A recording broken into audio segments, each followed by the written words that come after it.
بشرى الأقرن الأرمنا بذا الهلال الظاهر وزرنا شهر الحرام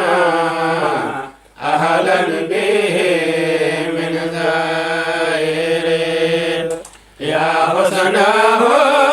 من قادم ويا له من زائر قد سادها الرواسم بنور بدر ظاهر شهر رفيع قدره في أول وآخر قد حبنا نصره كالندي في المباخر فهو كتاج فائق على جبين ناظر مرشح وسائق برائد الجواهر قادمة يا شهر الرضا بالأنس والبشائر فالدهر منك قد أتى في كل درب ناظر بمولد مبارك وفى بعيون الطاهر يجلها المشارك في ذا الجمال الباهر تبسم دهر به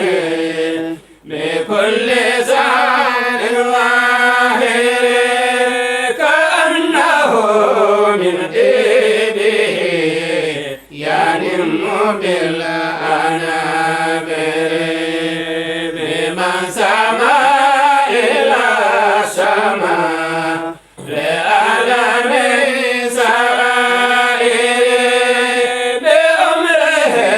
قد أقسم وخص بالمفاخر ابن الذبيحين الذي قد فاق في المآسر ليس بفرج أو بذي غلظة أو محاور اختاره من معشر سادات العسائر ذو سدد ومفخر لبيته مجاور وصل يا رب العباد على النبي الطاهر وآله ذوي الرشاد وسبيل الأكابر. أعوذ بالله من الشيطان الرجيم. بسم الله الرحمن الرحيم. الحمد لله رب العالمين. اللهم صل على سيدنا محمد طب القلوب ودوائها وعافية الأبدان وشفائها ونور الأبصار وضيائها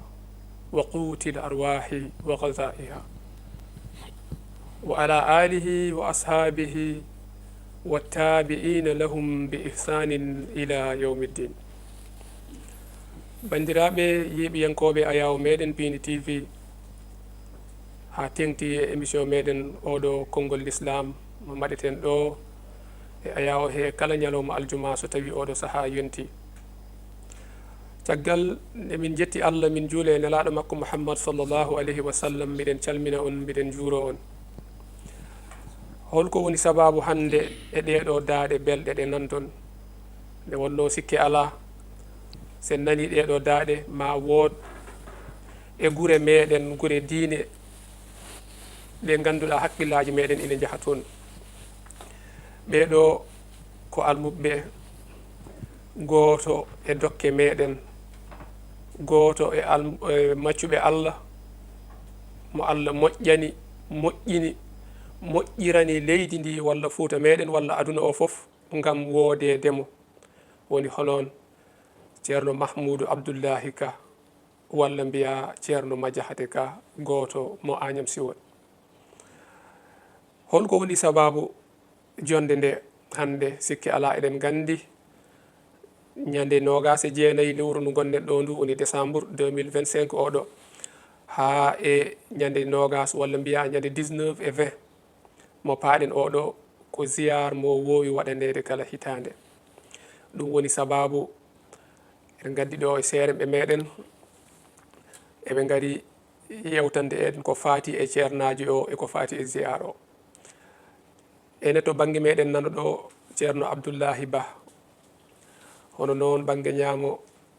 ceerno Abdoul Karim Ba ceerno Mouhammad Siraji Ly kadi nanɗo ɗon banggue ñaamo meɗen hono noon ko ceerno Mahmoudou Sow kadi ina rewi e makko ko ɓeɗo gari ɗo gam yewtidde e meɗen andinde en ko fati e ceernajo o e golle makko e leydi ko hono noon e ko fati e ziyar mo paaɗen o so Allah jaaɓi joni en jahan totten konngol ngol ceerno Abdoullahi Ba o uddita salmina bandiraɓe ceerno Abdoullahi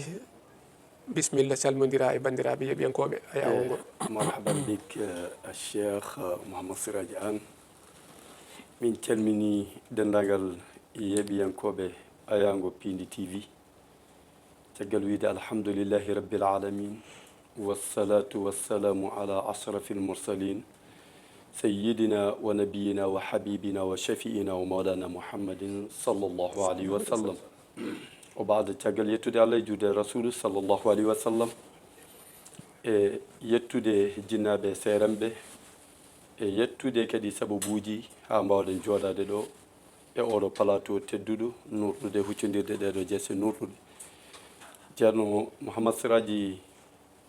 ko weltare amen e noddede ɗo e yewtude gurdam mo ganduɗa ko goto e ɓe jiyaɓe Allah ɓe Allah moƴƴani walla ɓe mo Allah moƴƴirani en enen leñol ngol jiyaɗo Allah mo ganduɗa kadi ko gurtinɗo ɓeyduɗo to banggue sifa deftere Allah nde tutiɗo cembinɗo sifa alqur'ana e sifa tijani e sifaji keedi woni hol on goto gandaɗo e nokkuji kala wona ɗo tan e leydi Sénégal biyeteɗo a cheikh Mahmoudou Abdallahi Ka almashhour ceerno Madiahate Ka fi Agname Siwol o woni mo ganduɗa woni ko kalɗa kuccam ñalawmaji ɗiɗo kuccaɗi fadde le 19 le 20 décembre oɗo inchallahu taala e haalde hol on mo ganduɗa so tawi aɗa haala neɗɗo labudden kaala hol kanko holto jeeya e holto jibina e holto to wooda o mo ganduɗa o wooda ko to Agname Siwol to juuɗe tedduɗo jinnaɗo makko ceerno meɗen jinnaɗo meɗen mo ganduɗa ko Abdoullahi Ka walla mbiyen Abdoullahi Mamadou Ka o woni bamum ceerno Madiahate Ka walla noon ɓe mbiyamo inde wonde to baabi almashhour omo lollirira e ndeɗo inde walla ɓe mbiyamo ceerno Siwol ko neɗɗo kadi mo ganduɗa ko neɗɗo mawɗo e nder wuro wiyetego Agname Siwol o woni jinnaɗo ceerno Madiahate Ka woni ceerno Mahmoudou Abdallahi Ka o jibina ko ɗon e Agname Siwol ne wiye en 1938 walla en 1939 ko ɓuri lollude o ɗon o jibina ɗon o yi aduna ɗon kadi Allah hokkimo ha o yonti nadde jangde alqur'an ko ɗon kadi o naati alqur'an e ngoɗo wuro teddugo e juuɗe tedduɗo mo innira woni inde nde ngannduɗaa en ngoowani nande nde won heen so nani inde nde in ɗesa hawde ɗumen seeɗa wiyeede ceerno ma Diakhaté Ka mbele ko kanko tan wiyete ceerno ma Diakhaté Ka ala ko mo innitira ɗon e mawɗo wuro ngolon wiye ceerno ma Diakhaté Ka mawɗo koye juuɗe oɗo o naati windanede ɗon ko wiyete fuɗɗogol to bange jangde e natirde limto to baasi to puɗɗortoɗen lasli muɗum woni basiñiji ɗo fodde ɗon haa ko Allah yiɗimo e alquran ha o jofni ɗon gadanal makko ɗon e nder heen omo jokki sifa jangde makko haa no sifaji mbayata woodi no dartori ɗon seeɗa o wayno jaaɗo koyngal seeɗa woodi noon no wayoyi e sifaji aduniyankoji on sahaa o artoy ɗon e wuro ngo won tarih goɗɗo nan ɗon kono noon ko dokkeɗen e waktuji ɗi ɗum tagi en mbawa wiide eɗen timmitina ɗum ɗon ko fofof ɓe mbiyata ko fayen ngaari ndi ko fof walla nagge go heƴata ɗo e barme oɗo fof ɗum ɗon noon waɗi mbaɗen heen fodde taaɓanɗe tan ngam yawde heblude ɗum e nder waktuji ɗi e nder heen noon Allah waɗi wondemo ɗon wona ɗon o heɓi suura makko won jiyaɗo Allah gooto ina ara ɗon e nokkuji he ko musidɗo ceerno ma Diakhaté mawɗo kono ko mini ko on noon ko sehil ceerno Mouhamad Saïd Ly mo ngannduɗaa to siiwi ɗo o sahaa noon on ene arnomo ɗon no yimɓe musidɓe ngardata salmodiral yaade ñalɗini o ari ɗon noon o tawimo e juuɗe ceerno ma Diakhaté Ka mawɗo nder heen noon Allah ina waɗi kanko ceerno ma Diakhaté Ka o jiyaɗo Allah moƴƴo mo Allah heblani ɗum fuutankoɓe e nder heen ko ɗo o yindire oɗo jiyaɗo Allah on sahaa noon on jiyaɗo Allah ne yiɗi wanjitanede ɗon deftere yi bindi makko ɗi no ɗi mbayi ngarɗude ni nde won noon Allah ne hokkimo ko joɗɗo jungo ko joɗɗo kuɗol e nder heen ko yooɗi jungo ngo ko on yiimo wiima an kam o musidɗo a wallata kam mbuɗo jogii ɗo heen e deftere mbuɗo yiɗi o wanjitano kam ɗum deftere nde noon e nde waɗi bindi kewɗi walla no mbireten kayeji ni walla geɗe goɗɗe joni noon e nder heen o tottimo to o tottimo ɗo kanko kam omo eɓɓi e sifaji makko yani nde wawi wonoyde waktuji jonɗi walla ñalawmaji kankone ceerno ma Diakhaté Ka walla mbiyen Mahmoud Abdallahi Ka a cheikh Mahmoud Abdallahi Ka Allah ne rokkimo yodde jungo Allah ne rokkimo yawde jungo e nder heen o wanjitanimo bindi ɗi fof e waktu dumunna daɓɓo o artiranimo e nder heen o wi Allahu akbar o wimo deftere nde gasi ɗum ɗo o nani ko mbanjittunomi ko nani deftere nde ɗo nani o tottitimo tan o ndaari bindi ɗi o Allahu akbar kanko ceerno ma Diakhaté o waɗɗani noon omo jooɗi sawno ɗon tan o nani noon o wi o de omo nandi e jungo mawnam biyeteɗo ceerno Mouhamad Saïd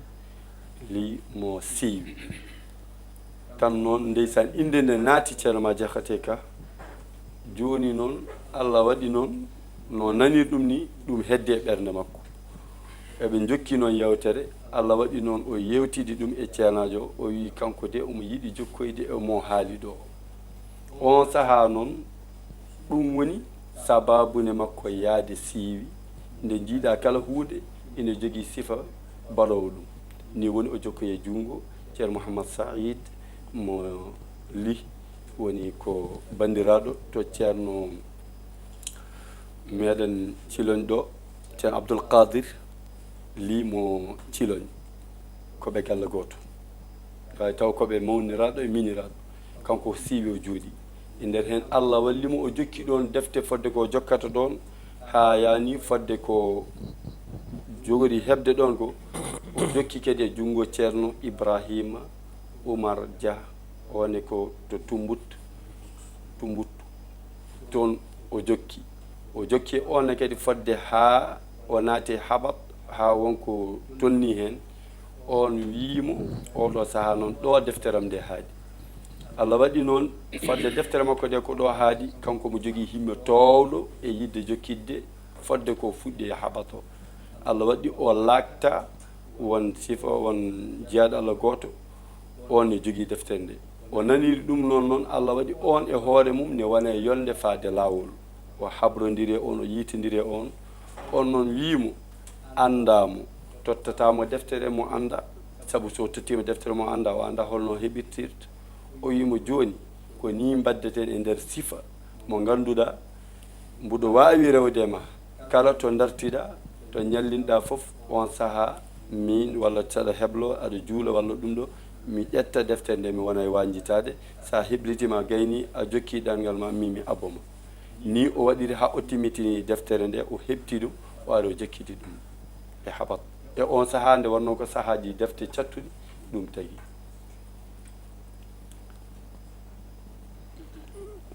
e on ɗon saaha noon o jokkiti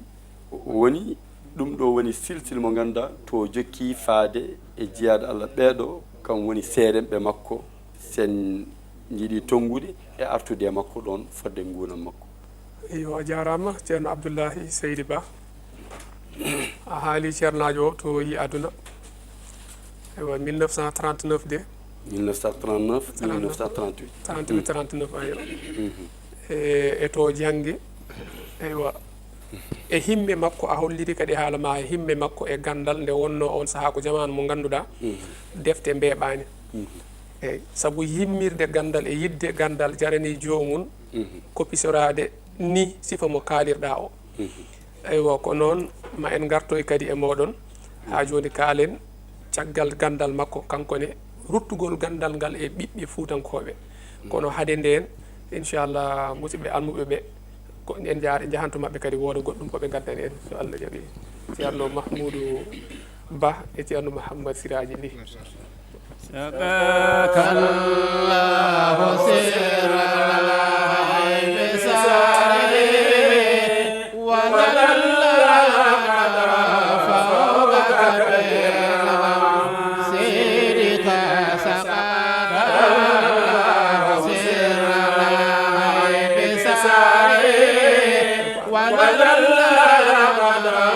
فوق كبير سيرك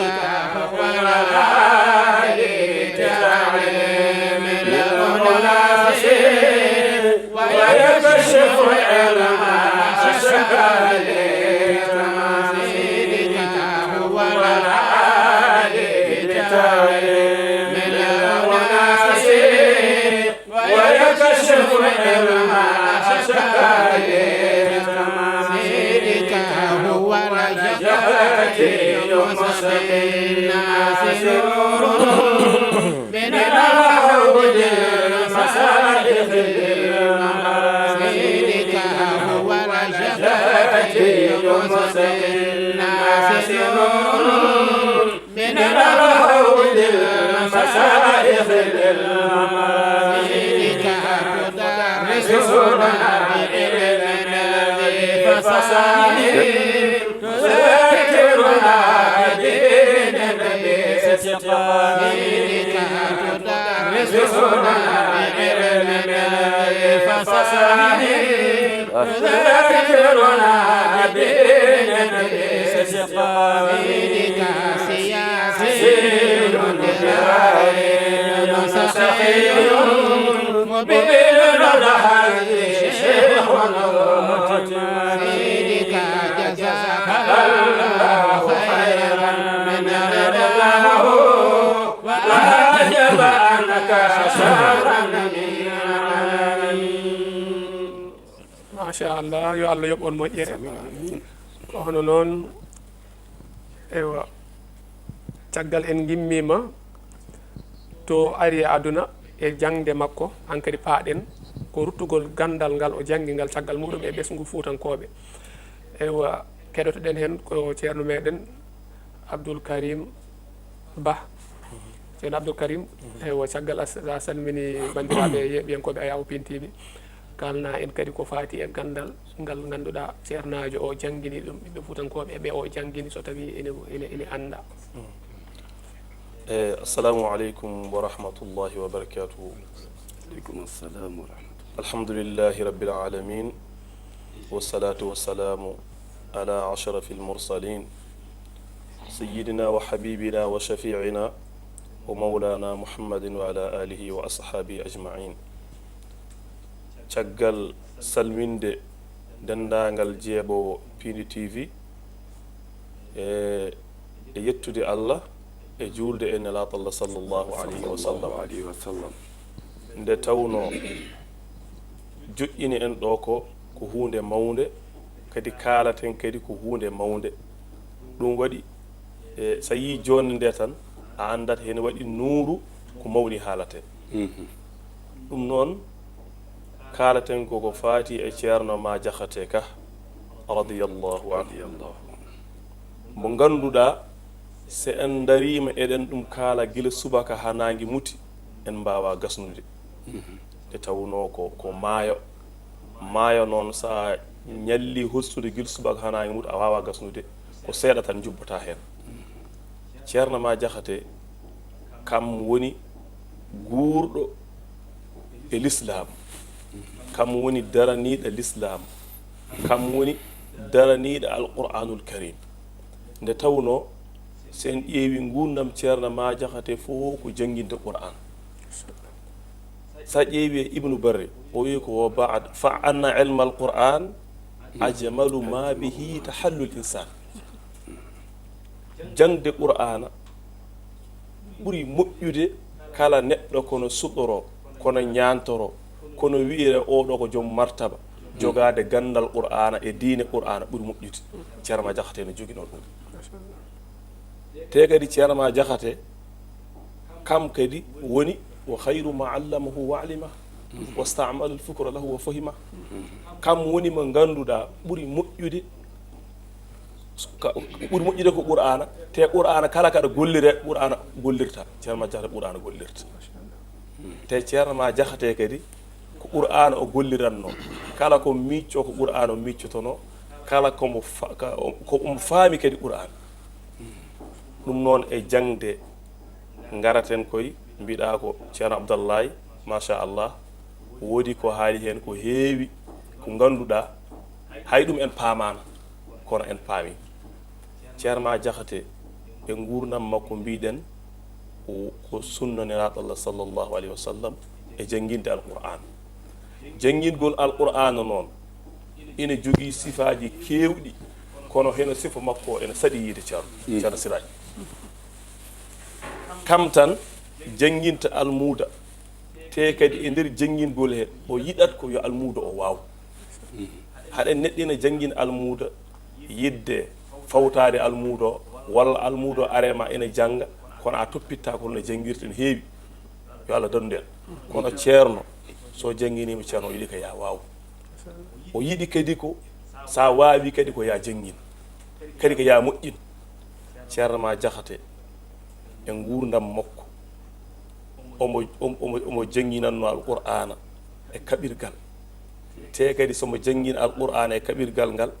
so jangginima ha wonto tolnoɗa e nokkuji o wiyanma ko gueɗɗiɗe ma woni ko jannguɗa ko foof janngina ɗum joɗɗa janngina ɗum yimɓe ne keɗoma anduɓe keɗama walla piita ko janngunɗa ko. sa janggi himla janggi rasma a janggi cakke ɗe fof ha waɗi timgal o wiyatma ko ya fiitu walla janngina ɓe yimɓe fof ndewi ɗon. ɗum waɗi ina saɗi ceernaji mbaɗono ceerno ma jahate. min ñaago Allah subhanahu wa taala yo Allah to woni to yo Allah moƴƴamba toon. amin ya ilahi. kadi ne ceerno ma jahate ko neɗɗo mo ganduɗa almuudu mum sina janga ɗon o wiyatma ko ya juul jama ya juul jama ya wirdoye jama. kala almuudo makko mbo janngini ina hasi ñiɓat tan ko jama. o meyɗi arde o tawdi min ɗo min jooɗi o wi min o yalti tan o wi min worɓe de nana jaaha jama kono firti ko wadde ko ngare jeehe jama. te avant ɗum ko kosgal makko o waɗatno gila galle makko ha jama toon o woɗɗodirde ni eyi o wawno wadde ɗon dental kono ko to waɗoyte dental ngal kadi o yiɗata kadi ko yimɓe fof yo yaha mbaɗoy toon dental kadi so juuli a paari kadi o wiyatma ko ya jooɗo kadi birda mbaɗa wasif subaka e kikil ɗum ceerno ma Diakhaté koko yinno ɗum almudo kadi almudo makko fof o nehat ɗum koye l'islam o neha ɗum e tijani o lawƴa ɓernde mum ha laaɓa huccitin ɗum e Allah e nelaɗo Allah sallallahu alaihi wasallam e tijani o woni ceerno ma Diakhaté neɗɗo ne janggina tawa lawƴani ɓernde almudo neɗɗo ne janggina tawa wonani e nder haqqille almudo kono ceerno ma Diakhaté koye haqqillaji yimɓe o jangginata ɗum waɗi e nder gurdam makko o fuɗɗi nde o arti no Ablaye Ba wi ni nde o arti en 1966 e mbi ko e 1967 e waɗi luural ko ndeno huɓɓi duɗal makko to Agnam guila nden ha hande ene jokki ene janggine kadi ene ɓarane e gurdam makko tan kanko e gurdam makko tan o ɓarni fodde kono won temedji almudo tottaɓe ijas tan almudo tan tottaɗo ijas ma won temedde joyyi haala ko noon ko lomtiɓe ko ɓarni ko caggal mum ene gasata hay goto anda no ɗum foti ɗum noon ko fimde makko gila ko ɓooyi ko yidde makko gila ko ɓooyi ɗum woni ɗon ɗum waɗi ceerno ma Diakhaté o fuɗɗi ɓarnude somi juumani ko ceerno Mahamoudou Ly walla awwal o woni awwal makko mo fuɗɗi ɓarnude e duɗal makko ceerno Mahamoudou Ly Diaba ceerno Mahamoudou Ly Diaba fuɗɗi ɓarnude te kadi guila nden ha hande ene jokki ɓaranede ha joni tartaki ko continue tan yo Allah ha garten hen tan yo Allah ɓeydi jaam inchallah Mamadou machallah sikki ala wadde en sen nani ɗum ɗo ma en paam wonde ceernajo kaaleteɗo ɗo ko goto e ɓurɓe moƴƴude e windere he jeyande wonno nelaɗo Allah sallllahu alayhi wa sallam o wii hayrukum man taallama alqur'ana wa allama ɓuuri moƴƴude e moɗon foof ko on jannguɗo alqur'ana ha gasi rutti ine janggina ɗum sikki ala so wiyama neɗɗo janggini yimɓe fodde temedde joyi neɗɗo ɓe ganduɗa wona tan o jangginiɓe ala o jangginiɓe haaɓe gayni haaɓe keeɓi lijasa woni lijasa fiti ko settanede wonde ɓeɗo dey mbawi alqur'ana hankkadi ne mbawi jangginoyde ɗum woɓɓe eyyi jangginde goto tan nelaɗo Allah sallallahu alaihi wasallam o haaliɗo hadis o wi neɗɗo goto nde fewirta saabu maɗa e diine ɓuuri moƴƴude e nde darotoɗa aɗa daara nayyi tan ha to guite ma kaaɗi taw foof ko an o jeeyi sikke ala wona tan o moƴƴinide ala kanko o moƴƴini ko moƴƴinoɓe saabu o janggini o janggin yimɓe ha ɓaari beele wona jangginoɓe eyyi o janggini ko jangginoɓe firti ko koko yahata tan hankkadi ala to haaɗi eyyi machallah yo Allah yoɓmo moƴƴere yo weeli Allah ɓeydo e makko hono noon kadi duɗal ngal no accirani yo Allah jokku golle ɗe kadi wona sadaqatul jariyatu kadi noon ha to Allah hanni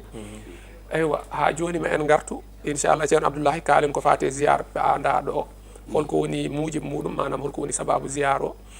eywa e holko woni gartam muɗum kadi kono haade nden ha joni en duttoto banggue ñamoto eyo ɓerɗe ɗe dindine seeɗa kadi ko fati e madhu nabi sallallahu alaihi wasallam ko wiyete kañum woni sangara yiɓɓe nelaɗo Allah sallallahu alaihi wasallam ceerno Mahmoudou Ba e ceerno Mouhammad Siraji Ly bisimilla moɗon kadi Mamadou Sow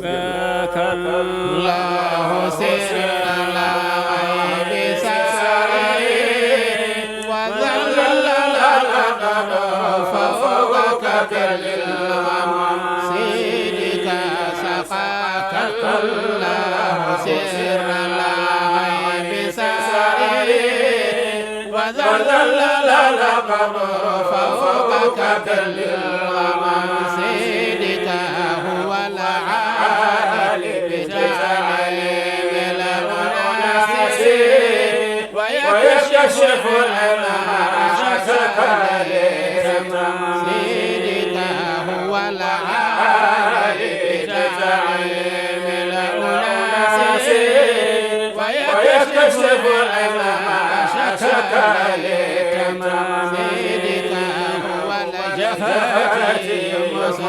الناس نور من الهود المشايخ للمريد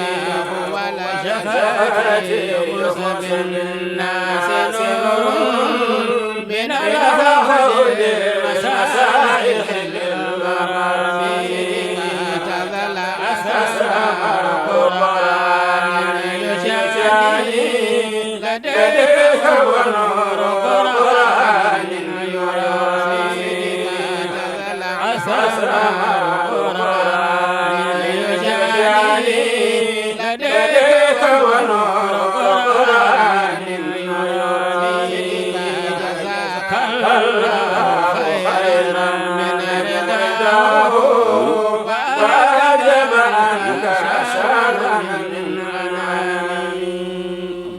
machallah on jarama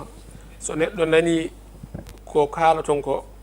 ma andu ko heewi ko faate ceernajo fof rutti ko alqur'ana yo Allah yoɓ moƴƴere yo Allah yoɓon moƴƴere ononne kadi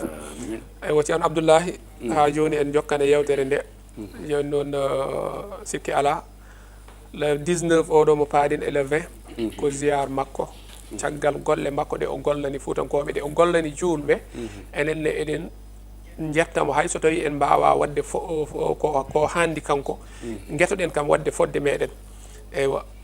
joni noon omo yettiri on ziyar woni payaɗo mbiɗa yiiɗi kalna en holno yarete e alhaali ziyar o kadi e holno waɗirte e holko woni sababu ziyar o e holko woni kadi gartam ziyar o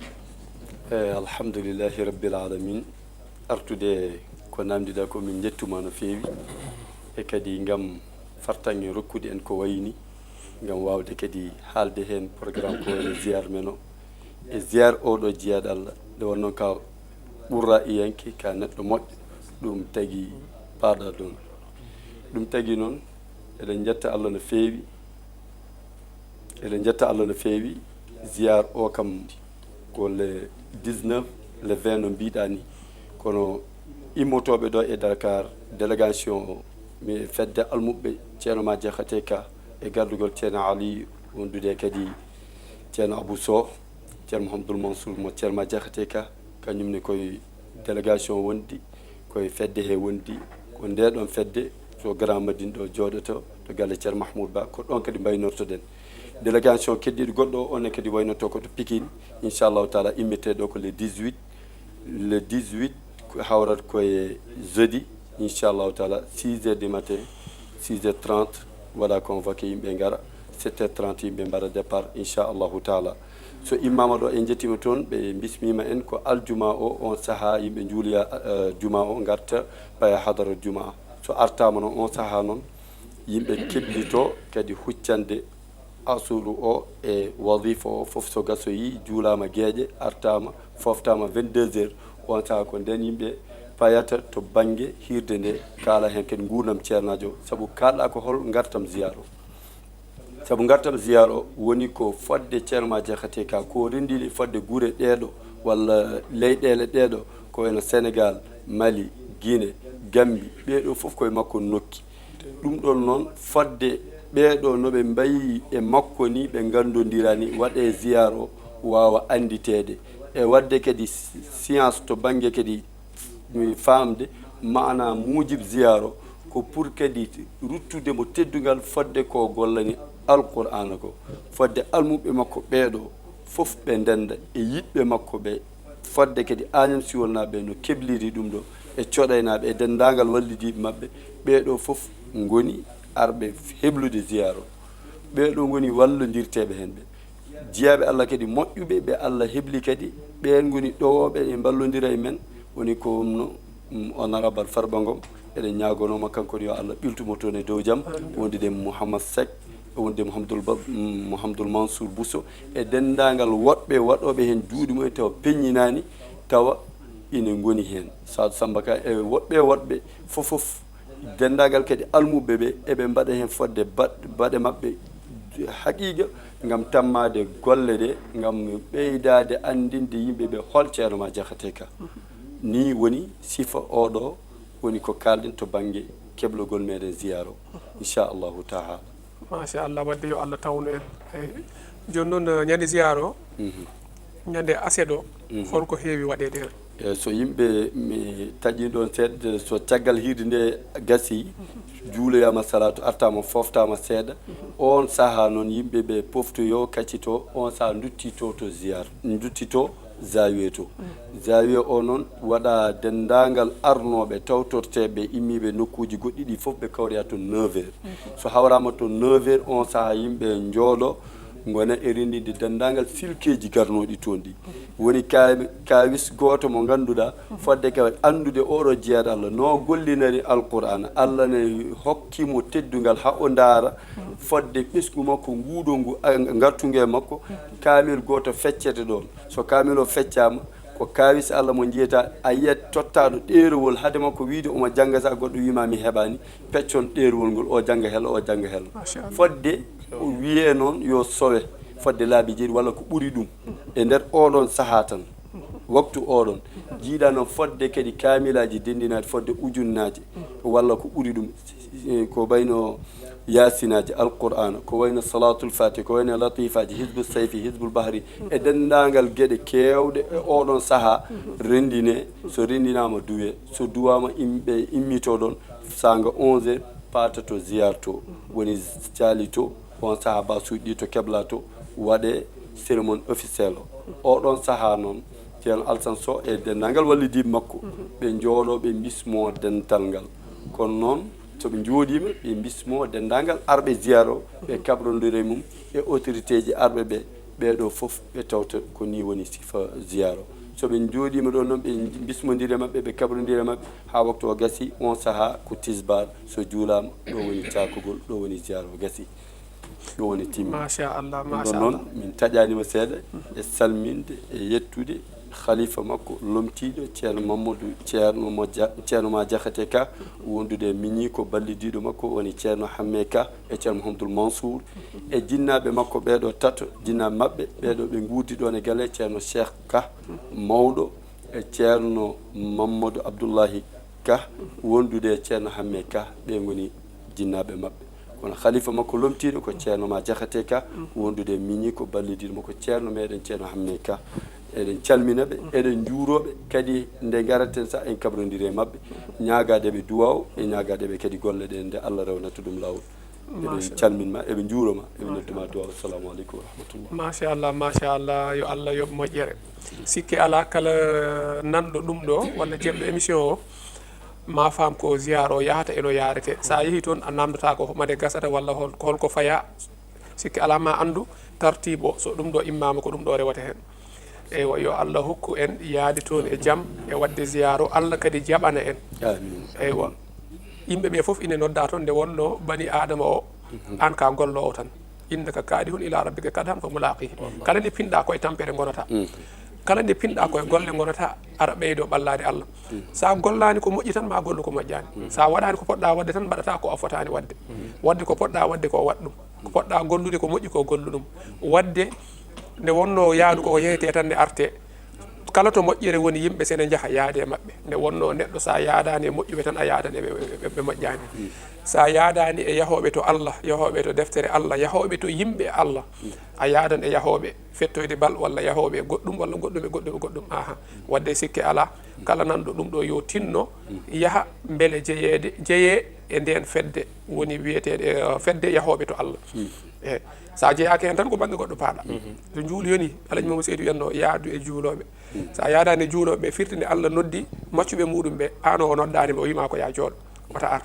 o ɗum noon hayso tawi omo yinma kam ne hulminide deƴani haqqille eyyi min mbiɗa yinma koɗo wata ar galle am somo nodda yimɓe galle makko an o accuma o wima wata ar o ɗum ɗon deƴani haqqille wadde so tawi juuloɓe ɓe ina jaaha suudu Allah ina juulo e an o yaaha ziyaruji ɗiɗo ɓeɗo mawɓe meɗen ko kamɓe goni sababu enen nde jibina ɗen ɗe en mbayanino jibinaɓe e leyɗele hefereɓe en jii ken jibinaɓe e l'islam jinnaɓe men neehi enen guila en suwa wadde haqqille taw ɓe pawi alluji e buhe meɗen ɓe mbi en ba siñiƴe mbima rek eɗen jangga mawnitɗen hen moynuɗen oɗon diine jiɗirɗen noon nelaɗo Allah sallallahu alaihi wasallam ha mawɗen hen so wonano sababu mabɓe so tawi jibinoɗo ɗen tawɗen ko eɓe goni hefereɓe sikki ala eɗen jogui 90% e wonde kefere eyyi ko gonga Allah hoddirta hunde foof kono noon kala hunde kullu shay'in lahu sababun kala hunde ne jogui sababu ɗum ɗo ene jeeya sababu o ɗum ɗo noon sa yi enen fuutankoɓe en mbayini sikki ala ko mawɓe meɗen ɓe yo Allah yoɓɓe moƴƴere eɗen ñaago Allah moƴƴere nde ɓe golli sababu mo Allah waɗiɓe ha enen mbawɗen waade ni e l'islam o yo Allah yoɓɓe ɗum yoɓa ɗum ɓesgu mabɓe halifa makko gonɗo toon o kadi yo Allah jurnu balɗe ɗe Allah hokkamo jokkude golle jinnaɗo o haw waɗa ko ɓuuri hewde ko jinnaɗo o wanno ko joni ceerno Mouhamadou Sow Mahmoudou Sow yettode ma no mi softani hen joni a salminat yimɓeɓe woda ko so tawi wonko ɓeydata hen tan tonga après garden noon so Allah jaaɓi après caggal muɗum kadi assalamu rahmatullah ceerno Mouhamadou Siraji a salminama seydi an a weltanama no fewi machallah émission o fof rewi lawol eɗen ewno dendagal julɓe ɓe foof bisimilla mabɓe kamɓe foof tan e kala julɗo woni noddama machallah noon yo Allah hokken hawrude hen jahen e jaam taw en jaam garten kadi tawten en jaam min beltima eɗen duwono gardiɗo galle o e dendagal golloɓe ɗo ɓe foof en beltima hen no feewi seydi an machallah jarama ceerno ko tokara seydi Ly Madina Gounass. beltima kadi e rendogo e kawragal ngal dal inchallah ceerno siraji émission min beltima hen fewi rewi lawol machallah alhamdulillah yo Allah ɓeydu moƴƴere e ɓoy kadi arde e oɗo sifa alhamdulillah rabbil alamin eywa min calminima tan min juurima machallah assalamu aleykum machallah eywa ceerno Abdoul Karim min ande kadi ko guddirta e ko imam gorom almami gorom eyo machallah gorom de eyi a salmin machallah min jetti Allah no feewi nde tawno émission o rewi lawol kadi ne ɗum komin jejjinno haalde seeɗa bisimilla nde tawno ceerma Diakhaté eɗen mbi ko sernal seerema wallahi sa ƴeewi tan duuɗi hannde gonɗe nder Fouta falde tan ƴoɓɓe to ceerma Diakhaté ɗo a wawa andude no poti jarani limde fof kono a wawa andude no poti kono sa ƴeewi tan no mbay sa ƴeewi kadi ɗo ha e Dakar ɗo duuɗi gonɗe ɗo ɗe e imam en wonɓe ɗo ɓe settini tan ko mbimi ko ceerma Diakhaté omo janngina omo yi yimɓe juuloy ƴeew hannde ɗo e Dakar fodde imam en wonɓe ɗo tan taw koye ceerma Diakhaté jewti taw koye duɗal e gummi kadi ko ɓuri welde hen kadi e jiyar o ko ngannduɗa yimɓe ɓe ngannduɗa ɓe bokkano génération e janngugol teɓe kawro ɗon hitande ko heɓe ɗon kawra ha cikka kamɓe gonduno ɗo tan fedde ɗo tan almuɓe ceerma Diakhaté wonɓe ɗo e Dakar tan hewɓe tawadirani duɗale heew ko ɗo gannodir te so yi cikkata kadi kamɓe jiidi siraji ɓeɗo oɗo ɓe min wawi tan mi tawani ɓe ɗoɗa mamun noon kam mi pittidiri ɗon kono siraji min tawani ɓe ɗon kono ɗum tan ina taka tan ɗeydade tan yidde ceernajo haysa jeeya koye duɗale eyyi ɗum noon waɗi yo Allah yombo moƴƴere ko gollande l'islam o ko yo Allah yombo ɗum moƴƴere tawi ɗum ɗo weeɓani gollande l'islam ha yimɓeɓe mbiɗa joni tan ha yimɓeɓe taggito hen ha goto foof kadi wawa beranade hoore mum ina elto no waɗatno ni weeɓani ɗum ne ñaago Allah yo Allah juutnu ɗum kadi lomtiɓe ɓe kadi no mbiɗa ni yo Allah juutnu gurdam ɓe kadi eɗen duwnoɓe kadi hono ceerno Mamadou Khalifa o ceerno Hamme en ceerno Mansour en ceerno Abla en ceerno Cheikh en fof eɗen duwnoɓe kamɓe foof yo Allah ceerno Sharif en kamɓe foof yo Allah juutnu gurdam mabɓe e babiraɓe mabɓe wonɓe ɗon ɓe e jinnaɓe men wonɓe ɗon ɓe e mawɓe ɓe kadi mawɓe duɗal ɓe ha ƴeeɗi ceerno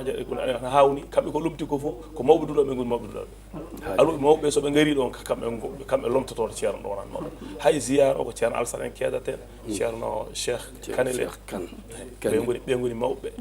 e ɓe kadi enen duwnoɓe kadi sabi koɓe seereɓe men kamɓe gadi min e ceerno ma Diakhaté kamɓe gurduno e ceerno ma Diakhaté kadi enen duwnoɓe hen yo Allah yoɓɓe moƴƴere kadi ceerno ma Diakhaté yo Allah moƴƴammo to inchallah kadi ande koko Madina Gounass kadi konkono ko Madina Gounass o yewtino aɗa andi ko almudo ko ceerno Alaji Mamadou Seydou rokkimo wirdu Tijani machallah ɗum kadi wona hunde tokosere wona hunde fen kadi e tarihe wallahi wonno Allah ne waɗi jeeyaɓe Allah ɓe kamɓe foof koɓe gotum kamɓe foof ndendi wallahi machallah tigi ɗon tan ɓeydama hen seeɗa fodde kadi sifa ko addi ha o jotti galle ɗo ittitademo artudemo siwol ko sababude ceerno Alhaji Mouhamadou Saïd machallah o seeɗoytuno o wonanno ɗon sifa aduna no waɗata caɗele e fof o yaha seeɗoya Matam on saaha noon nde Allah waɗi hakkude mabɓe eɗen mbaɗe signal noon on saaha noon Allah waɗi o arti o wimo jooɗo ɗo gonda eko woni ɗo ko inchallahu taala ɗum addi jama dow taƴa kamɓe Agnam naɓe fof ceerno wiiɓe kamɓe fof yoɓe tewti ceerno ma Diakhaté ka Agnameji ɗi fof ɓe garat ɗon ɓe juula ɗum ɗon noon e porvitorde tan e wiide on kadi onon fof Piidi TV oɗon teddinira toon technicien Djibril oɗon teddinira e ziyara e dendagal kala mbiyo ashhadu an la ilaha illallah ine nodda toon ine nodda kadi e sifa kadi almudagu e sifa tijani e sifa fof bisimilla moɗon toon noon calminten dendagal Agnam naɓe ko jaatigueɓe fof mataw ko temps o faaɗi kono noon e daɓɓiɗinto ɗon hankkandi ko ni Allah ñawiri assalamu aleykum waaleykum salam wadde on jarama bandiraɓe yeɓiyankoɓe aya on Piidi TV eyo émission men Konngol l'Islam on calminama manam ko ni hande woni sifa o eywa en ko nodda lawgol ngol tan yo bandiraɓe tinno jaaha e ziyare he beele keeɓa ko heɓete hen ko eywa yo Allah newnu kadi no yaara kala gandiɗo yaade yo Allah newnan ɗum guila e hattan cellal ha e e moyen no yaari fof aywa wonno ko émission meɗen konngol l'islam en guddata après gaccen almuɓe kadi guddana en inchallah sen mbaynodiri eywa eɗen jaaɗuno to banggue caméra ji to musidɗo meɗen Djiby Dieng e bandiraɗo meɗen debbo ko hono noon kadi to banggue montage to musidɗo men Ali Fall eywa enen calmina kadi joom galle o Abou Samba Diop enen mbiyamo o jarama no fewi kadi kanko woni sababu ɗum ɗo foof sa wi oɗo diine ko wawi feññinede ɓanguineɗo ko sababude mabɓe kamɓe yo Allah yoɓɓe moƴƴere Allah junno balɗe mabɓe kadi ɓooya hattande ɓooya daranaɗe diine o ni kadi aywa en musidɓe almuɓe wadde en jokkat inchallah kadi mi andi oɗon paada almuɓe yimɓe dendagal almuɓe yahoɓe ziyara oɗon paada ɓe toon so Allah jaaɓi ɗo ko fuɗɗogol seeɗa tan soɓe gari toon nde wonno onon Allah ne waɗa hokki on hunde oɗon naata e nder ɓerɗe julɓe ɓe e sawtuji moɗon ɗi eko kalaton ko nde wonno ko nuuru woni hen saabu ko madhul nabi sallllahu alayhi wa sallam ina naata e nder ɓerɗe julɓe ɓe ina weltina ɓe eywa ko noon yo Allah jundu balɗe ɗe eywa ko mbaɗa toon ko fof yo Allah rewnu lawol min calmini on min juurima eywa bisimilla no babal alawi nasabu almarabi yo maliki yo madhabu alhamdulillah jaili lawliyai warasatal gummalil anbiyai والجاهل النبي خير الأنبياء وشيخنا أحمد خير الأولياء حمدا يدوم بدوام النعم على الخلائق وكل المسلمين ثم على فاتحة قد أغلق ومن به له تماما قد سبق أزكى الصلاة والسلام وعلى أصحابه وآله ذوي العلا وبعد ذا فشيخنا تجاني أوراده منقذة للجان وهكذا من يكشف الحقيقة في ورده لازم للطريقة جعلنا إلهنا من أهلها بجاه منشئها وجاه فضلها جعلنا إلهنا من أهلها بجاه منشئها وجاه فضلها السلام عليكم